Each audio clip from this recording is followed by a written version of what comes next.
I clearly remember we were at the sonographer's office. It was pitch dark. I'm laying there. I'm staring at the screen. My ears are straining to hear.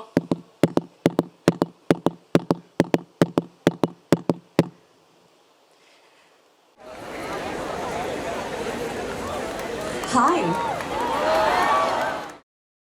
आज कोई प्रेम कविता नहीं, एक कहानी सुनाने जा रही हूँ. प्यार और इश्क का फर्क नहीं, इश्क की निशानी के बारे में बताने जा रही हूँ. Hi, my name is Priya Malik, and I am. So, beta, when are you having a baby years old? This question of baby ka plan kar rahe ho has plagued my existence ever since I was a baby. Entering my 30s felt like my uterus was less a source of ovulation and more a source of speculation.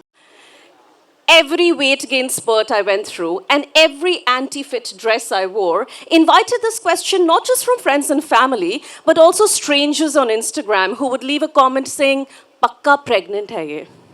71 likes, 23 replies. Now, don't get me wrong. It's not that I didn't want to have a baby. In fact, I've always wanted one. Just the sheer thought of ballooning up, waddling like a duck has always seemed really appealing to me. And can you imagine not having to be on a diet for 9 months in a year? Being a poet at heart, I have romanticized the nausea, the vomiting, the heartburn, the indigestion to such an extent that could make anyone vomit. But to be honest, in spite of turning 36, I wasn't quite sure when to take that pregnant pause.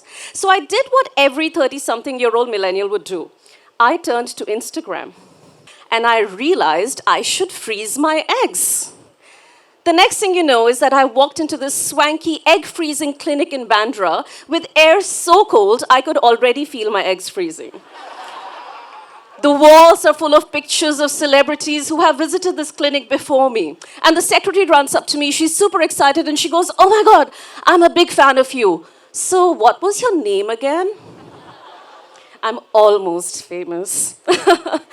After what seemed like hours, the celebrity Ganak sees me for a few spare moments. And she asks me, what do I want to do and everything else. And then she pronounces the final judgment. She says, "Freeze them. You don't have a lot of time left." So I nod and I ask her the procedure, the costs, etc. And she goes, "Eggs or embryos?"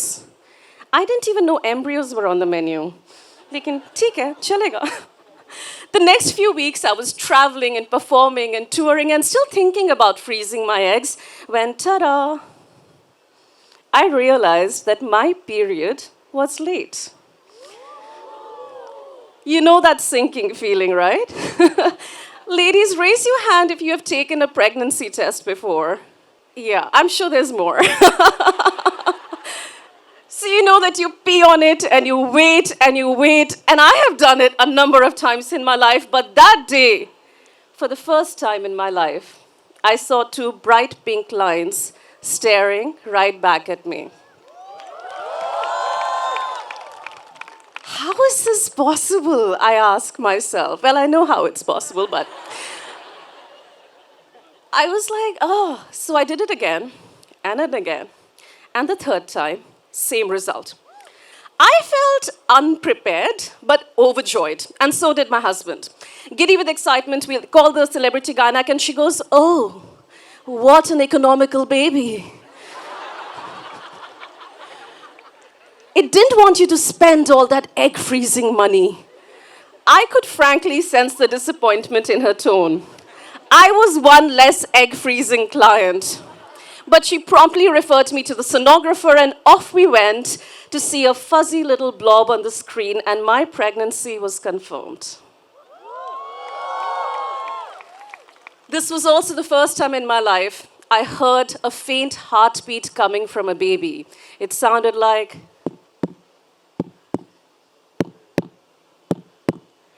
And the sonographer told me it's really early. It will only get louder and clearer and stronger by the time you come back for the next appointment. You know, a friend once told me that the first time she had heard her baby's heartbeat, it sounded exactly like a Mumbai local. Fast.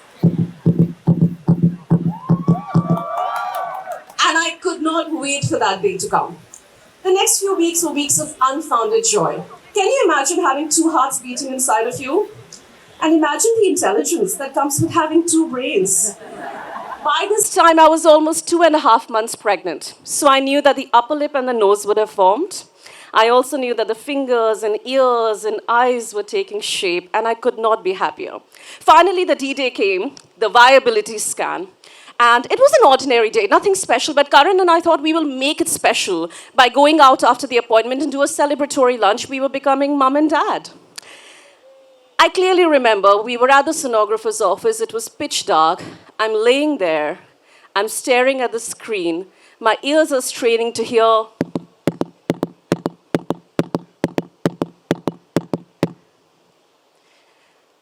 Silence. 10 minutes passed by.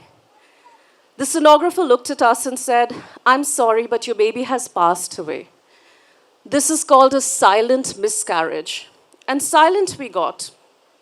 A silent miscarriage means that there are no signs, no warnings, no labels, but your baby passes away on its own. I felt like my body had failed me. How could this have happened? Is there something I could have done? Is there something I should have done? I had too many questions, but I did not know how to process it. You see, I have seen people announcing their pregnancies. I've also seen the cutest pregnancy reaction videos on Instagram. I have seen stories about morning sickness, nausea, cesarean deliveries, natural deliveries, miraculous diets that make you lose your pregnancy weight like this, but never ever, either on social media or in real life, have I heard somebody talk to me or to anybody else about silent miscarriages. Apparently, 85% of miscarriages happen in the first trimester. And you have probably heard of this 3 months pregnancy rule, right? Shh, don't tell anyone. How are we supposed to talk about losing something that we did not even get to acknowledge in the first place? Over the next few weeks, I began discussing my loss with a few friends and family members, and I remembered something that my gynec had told me. She said, "It's really common. Don't be so worried. At least 1 in 7 pregnancies end in a miscarriage." That's a staggering number. 1, 2, 3, 4, 5, 6, 7. My question was, why do I know of this statistic only after I have become a part of it? Once I started discussing this with my friends and family, almost every woman had a story about a loss. Losses like ectopic pregnancies, chemical pregnancies, failed IVFs, abortions, miscarriages, stillbirths, infant deaths, and the list goes on and on. But somehow nobody ever talks about it. It's almost like it never happened. It is always silenced, hushed, whispered. The successes are always shouted out from the rooftops, but the losses always swept underneath the carpet. I didn't even have an obituary because I did not have a birth certificate. But trust me, every time I spoke to somebody about my loss, it felt more understood. It felt collective. It felt shared. And isn't that how grief works? Grief that one is not even allowed to express becomes intangible. Yet it touches you every goddamn day. But the moment I started opening up, being vulnerable, sharing my story, it actually strengthened me more. Now,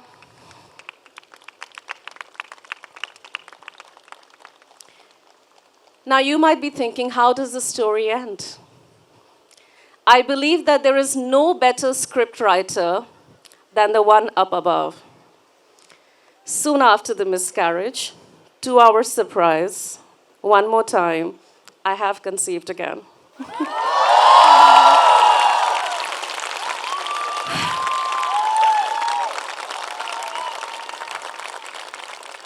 With what is called a rainbow baby, apparently.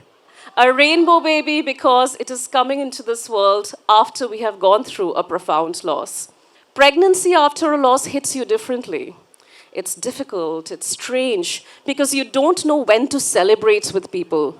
Before delivery, after delivery, every ultrasound exam feels like a test that I cannot fail. I'm not sure if I should be nervous or joyous, excited or anxious, but one thing I know for sure is that every time I hear my baby's heartbeat go, my heart also beats for the one whose heart went silent on his own.